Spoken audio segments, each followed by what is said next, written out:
كان في طفل جميل هيكبر ويغير الدنيا كلها بإيمانه وصبره. ده كان سيدنا إبراهيم عليه السلام، ودي حكايته اللي هنعيشها مع بعض النهاردة.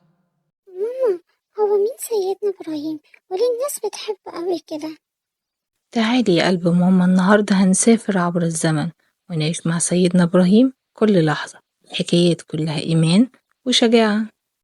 في مدينة بعيدة كان اسمها بابل، اتولد طفل جميل اسمه إبراهيم. كان أهله بيعبدوا الأصنام، لكن إبراهيم وهو صغير كان قلبه منور.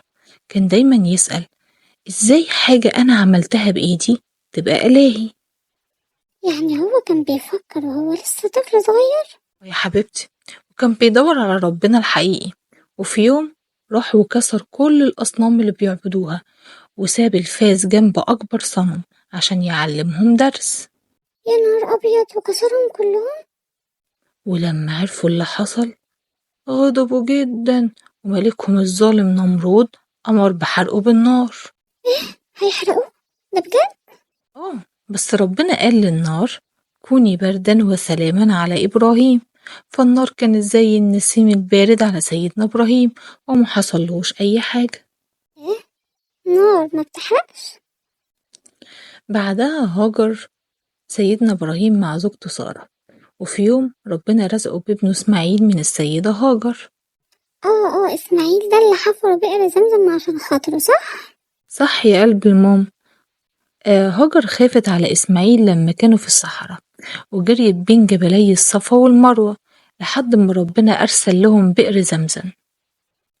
وكمان لما إسماعيل كبر شاف سيدنا إبراهيم رؤية إن هو بيذبحه قربان لله. يعني ايه؟ يعني يذبح ابنه؟ يا حبيبتي، بس سيدنا إسماعيل قال له بكل رضا يا أبتي افعل ما تؤمر، وربنا فداه بكبش عظيم.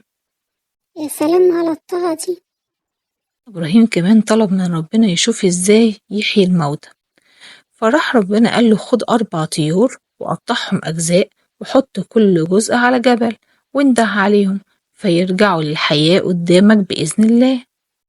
ياه، ده إيمان رهيب قوي. أنا بحب سيدنا إبراهيم قوي يا ماما. يا عمري، علشان كده ربنا سماه خليل الله، يعني حبيبه القريب منه قوي. ماما، طب تعالي بقى يلا نسأل أصحابنا سؤال الحلقة. يا حبيبتي، وسؤال النهاردة هو فين اتولد سيدنا إبراهيم عليه السلام؟ يلا فكروا، واللي يعرف الإجابة يقول لنا. وعلى فكرة هساعدكم النهاردة وأقول لكم شوية اختيارات.